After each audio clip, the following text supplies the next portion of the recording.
In a perfect world, every murder that ever occurred would be solved and neatly done so. Criminals would be in jail, and the good, ordinary people of the world would be enjoying their everyday lives with no fear or worries for their safety. Unfortunately, we don't live in a perfect world. Although authorities have been reviving and solving cold cases, there are still many left without answers, and many families left in limbo without closure. In today's video, we will be discussing 3 double homicide cases that are still unsolved.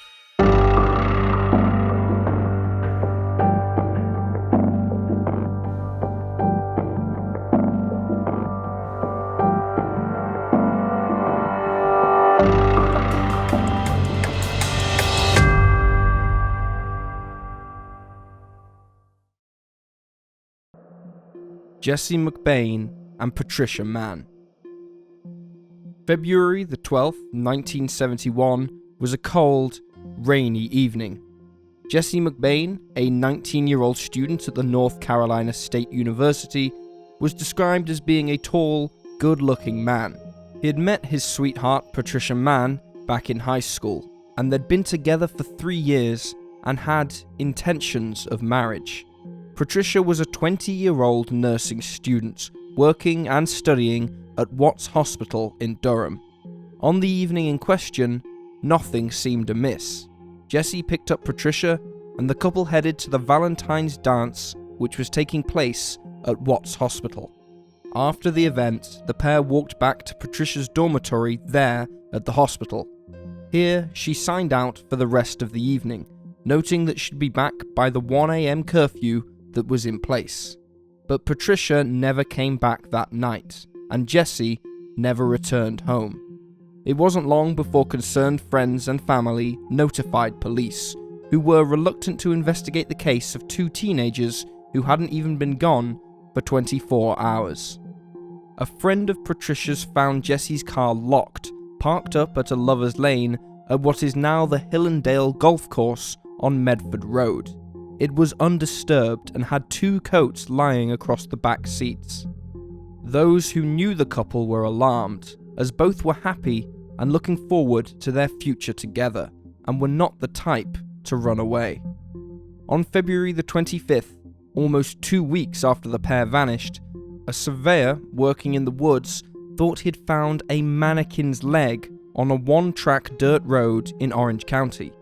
Beneath the pile of leaves, however, the worker found something much more disturbing: the deceased bodies of a young man and a young woman. Jesse McBain and Patricia Mann were identified as the victims. They were both still fully dressed, their hands tied behind their backs to a tree with thick ropes. Though the ropes were stretched tight and knotted around their necks, their upper bodies had slumped over so that they lay side by side.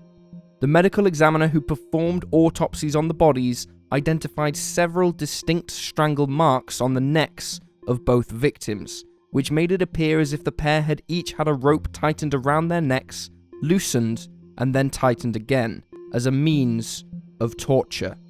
The couple had suffered almost identical injuries, except Patricia had a half-inch tear to her liver, meaning she had received a violent blow to her stomach before she died.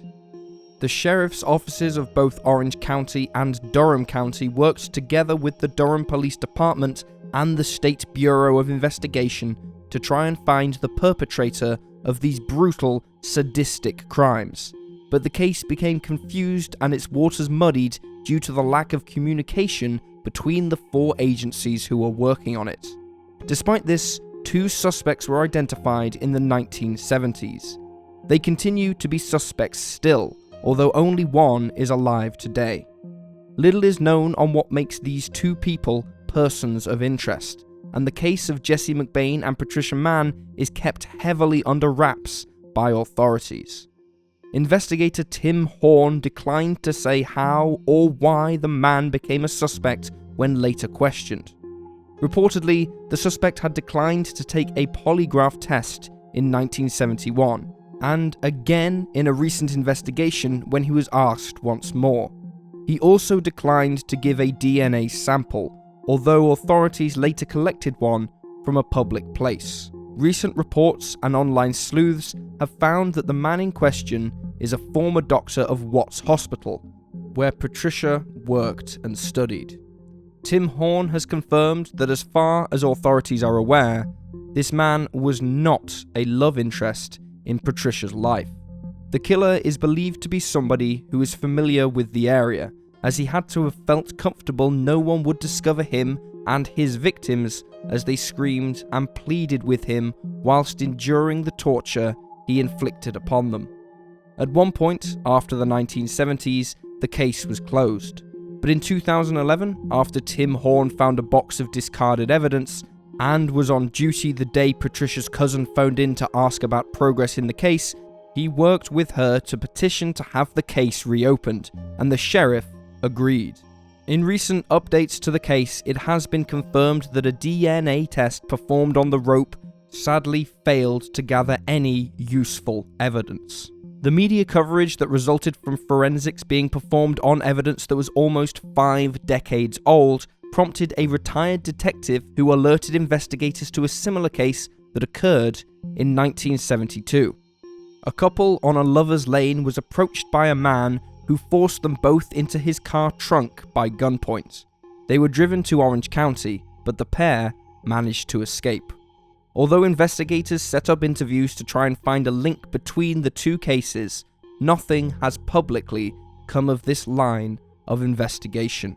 Although authorities continue to work hard on the case of Jesse McBain and Patricia Mann, their cases continue to go unsolved.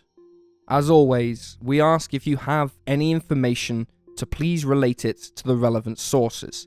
In this case, contact North Carolina Sheriff's Association on 919-644-3050. Brian and Angela Charles. It is March 22nd, 2009, around 7 a.m, and police are called to a violent scene on a quiet street in Joliet, Illinois. 31-year-old IT manager Brian Charles is found slumped from the living room couch in the home he shares with his wife and the couple's 2-year-old child. Brian has been shot in the head and the chest. Angela Charles, 23, a portrait photographer at Orland Park's JCPenney, is found dead from a shot to the head in the hallway outside of their child's bedroom. Their 2-year-old, Sean, sleeps in his wooden crib. The call to emergency services was made by Brian's ex-wife, Kathleen, a 31-year-old who was the mother of Brian's other 2 children. Kathleen had gone to Charles's house to collect video games for her children, a notion that was contradicted by her children according to an investigator's affidavit. Family and friends also dispute this reasoning, claiming that Kathleen didn't even let her children play video games. Many online sleuths have wondered why on earth one would head to their ex-husband's house at 7 a.m. simply to collect some games. Kathleen quickly became the prime suspect in the cold-blooded murder of her ex-husband and his new wife, as details of their ugly divorce and bitter custody battle came to light. Brian and Kathleen had been married for 7 years, in which Brian took his wife's last name. He filed for divorce in 2003 and was granted temporary custody of the children. 3 years later, Brian married Angela, and Sean was born the following year. Brian was known for his kind and generous nature, his talent as an artist, and his belly laugh, and he often played Pokemon cards with his kids. Angela was a hard-working woman with a passion for photography, who intended to go back to college and transfer to university as soon as she could. She was also a Girl Scout leader. 10 days before her murder, she had gotten the names of her and Brian's child and her stepchildren, Cora and Liam, tattooed onto her body. In 2008, Brian was awarded custody of his other children, as Michigan Family Service workers opened an investigation into the living conditions of the mobile home in which Kathleen lived. According to Brian, the children had no running water, shared bug-infested cereal with the family dog, and used buckets as toilets.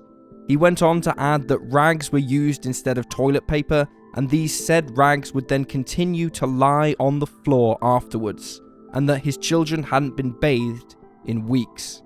He even added that one was made to beg at garage sales. On the other hand, Kathleen alleged that Brian had been abusing her and the children. Brian received no criminal convictions from this, but Kathleen managed to secure a pair of protective orders.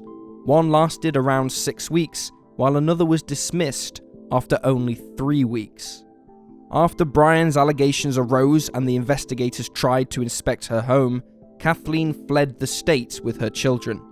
A judge proceeded to order that the children not be taken outside of the county without the court's permission, and set a trial date for March 30th, 2009. When investigators looked through Angela's Facebook account, they noted her many distressed and upset posts in regards to the custody battle she and Brian were ensnared in with his ex-wife. 2 days after the murders, investigators issued a search warrant at Kathleen's home. They searched her 1990 Chevrolet station wagon and seized 8 computers along with other materials. She was interviewed for 12 hours following the slayings and spent most of the investigation declining to cooperate. She hired an attorney and moved to California with Liam and Cora, whom she was given custody of 10 days after the murders. Kathleen's attorney claimed she had nothing to do with the crime, but refused to comment any further. Relatives and friends claimed that Angela and Brian had voiced their concerns for their safety in the weeks leading up to the murders. It was also found that the back of the Charles family home was broken into when the family were attending the couple's funeral on March 7th.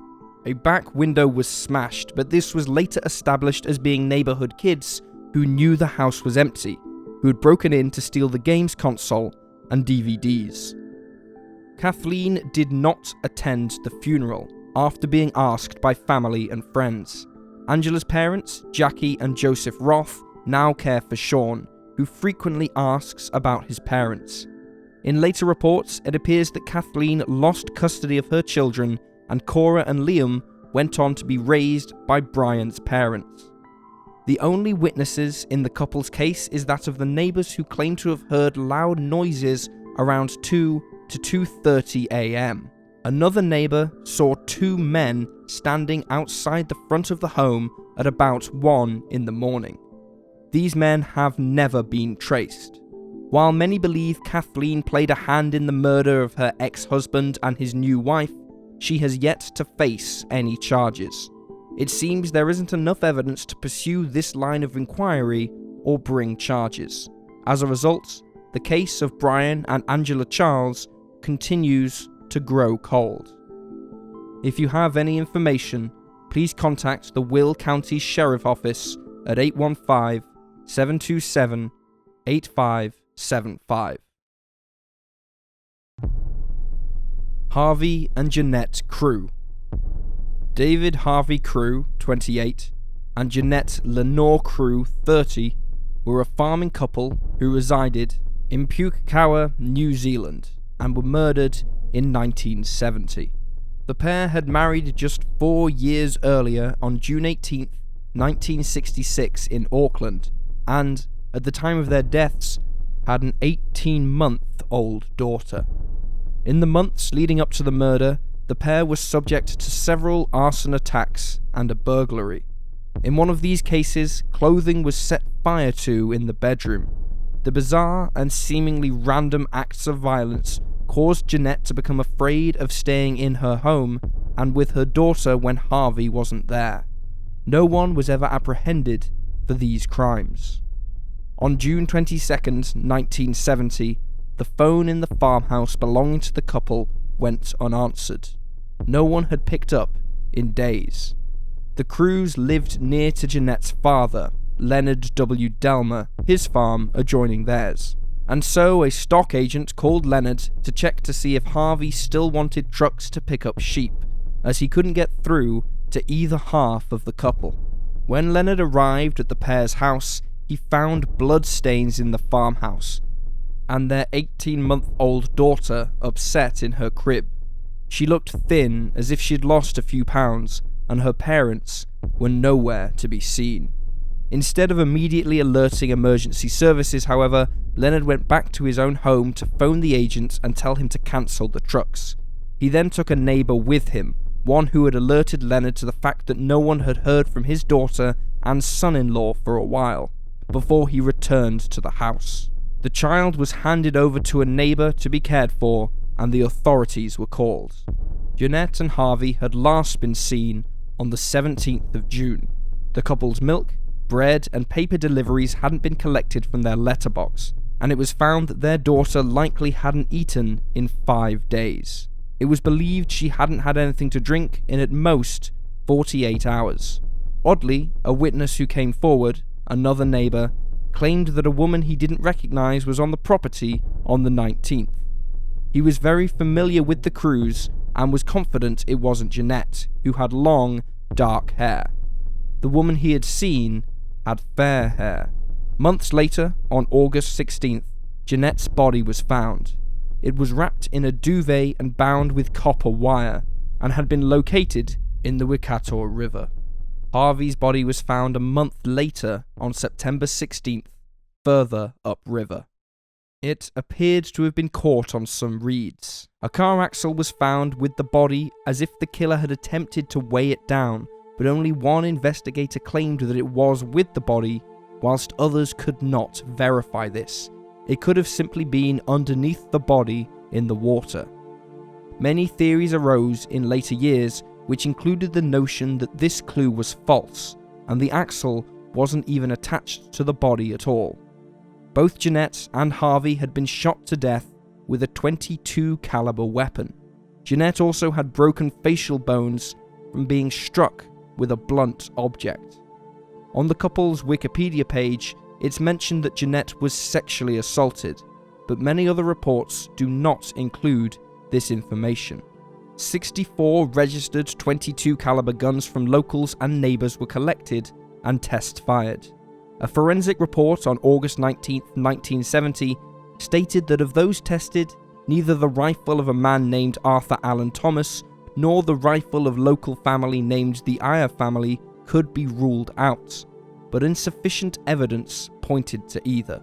The axle found with the body of Harvey was connected to Arthur Allen Thomas, a neighbouring farmer. It was believed to have come from a trailer which had sold in 1959 to Arthur's father, Allen Thomas, and had resided on his farm, which Arthur was now running. 2 back axles for the trailer were found in one of the tips on the property.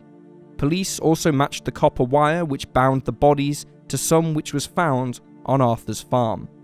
Whilst much of the evidence was circumstantial, police continued to pursue Arthur as their main suspect. In June of 1970, when Jeanette's sister Heather arrived from the United States to care for their daughter, she pointed the finger at Arthur, whose name had been raised earlier in the investigation by someone who claimed Jeanette had been pestered by a local boy prior to 1961. Upon being asked, Arthur told authorities that while he had liked Jeanette when they were younger and that he had chased after her romantically, she did not seem to reciprocate these feelings and never showed any interest, and so he moved on. He had been married to his wife for 3 years and claimed that he hadn't seen either Harvey or Jeanette in 8 or 9 months. Prior to Jeanette getting married, Arthur had encountered her mother, who encouraged him to look her up. The pair exchanged the occasional letter while she was away overseas. When she returned, Arthur bought her a brush and comb as a Christmas gift in 1962, but she told him she had a boyfriend, and Arthur never pursued Jeanette any further. Upon reviewing crime scene photos, authorities determined that the shots were possibly fired through the windows in the kitchen which looked onto the lounge through a doorway. The windows were open that night, and it was theorized that Harvey was shot first in his armchair due to the brain tissue found on the chair. The killer then went into the house and encountered Jeanette, who was struck before being shot. She had a contact wound, implying the gun had been pressed up against her skin. Armed with this new information, another search of the garden was conducted in October 1970 and turned up a spent cartridge case, half buried in the ground. The weapon carried marks which showed it had been ejected from Arthur's rifle, and in November 1970, he was arrested and charged with the double homicide. Although his wife and cousin gave him strong alibis for the 17th of June, Arthur was put on trial. The prosecution suggested that it was his wife who was seen by the witness on the crew property on the 19th, while the witness disputed this as he would have recognized her. They claimed that the motive behind the killing was that Arthur was obsessed with Jeanette, but almost every scrap of evidence that the prosecution had was circumstantial at best. Jeanette's father, Leonard, reportedly backed up the claims that Arthur was infatuated with his daughter, and in 1971, Arthur Allen Thomas was found guilty. A later appeal overturned this conviction, but he was tried and convicted again in 1973. Arthur's supporters began a campaign to bring attention to the miscarriage of justice which had occurred. Dr. Jim Sprott, an expert forensic scientist, was consulted, and he found that the cartridge of Arthur's that was found in the crew garden had been planted. It was shown to be from a batch that couldn't have contained the bullets that had been found in the victims' bodies. In 1979, Arthur was released from prison and was paid almost $1 million for his time spent in jail and the loss of the use of his farm. The Royal Commission of Inquiry was ordered to review the case. They reported in November of 1980 that the bullet had been planted in the garden, having been created by the police when they had impounded his gun and ammunition. The report stated its belief that D.I. Bruce Hutton and D.S. Lemrick Johnston were responsible for the misconduct, but charges were never laid against the two. Among other things, the report acknowledged the planted evidence, but not that the police had been on the wrong track. It also ruled out Leonard Dalma as the killer, although he was the police's initial suspect. There are several main theories surrounding the murders of Harvey and Jeanette. The first is that a murder-suicide took place. Some believe that since Jeanette was physically struck in the face, Harvey was responsible, and either in self-defense or because she had perhaps snapped, Jeanette shot her husband. She then possibly had her father help her move and dispose of the body, but in the days following, Jeanette shot herself either due to guilt or because she knew she would get caught. Leonard then found her body and disposed of it as well. However, many believe Leonard, and Leonard alone, is responsible for the double homicide. In 1962, Leonard had been fined £10,000 for tax evasion, and to meet the liability he had to sell half of his share of the farm to his wife. At the time of Jeanette's death in 1970, she was about to receive that share, which had been left to her by her mother. Jeanette's sister, Heather, had been written out of her mother's will when she decided to marry a divorced American man. Leonard went on to raise suspicion during the investigation by the fact that he was slow to raise the alarm on his missing child and her husband, a scratch found on his neck, and that while he shadowed the authorities in their search for the missing couple, he didn't actively join in. He also made a comment that they would likely be in the water, which is where the pair were ultimately located. Leonard denied being involved. Reportedly, police were told that Leonard also had an unregistered .22 caliber gun, but it appears if this gun existed, it was never recovered. However, it was found that, financially, Leonard would not have gained anything. Although he would receive the couple's share in the farm, it would ultimately go to his granddaughter when she turned 21. It's also been speculated that the woman seen on the farm on the 19th was Leonard's new girlfriend. Many online sleuths believed that a man named Mickey Iyer was responsible for the killings. Mickey was a man with a disability which prevented him from speaking, and according to his mother, didn't go out at night. This, however, was disputed by many witnesses who said they had seen him out and about at night with a gun.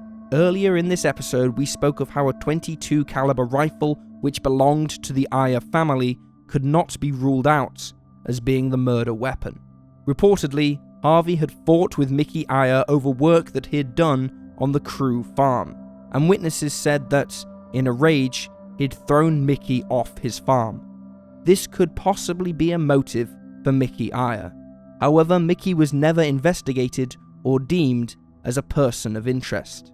An official police review in 2014 said that available evidence was insufficient for a new prosecution. As far as the investigation is concerned, Leonard has been cleared as a suspect, but the murder of Harvey and Jeanette continues to go unsolved. And there you have the facts. 3 double murder cases that are still unsolved. Please leave a comment down below with your own theories and speculations, and remember to like the video and subscribe to support the channel. Thank you for watching, and I'll see you next time.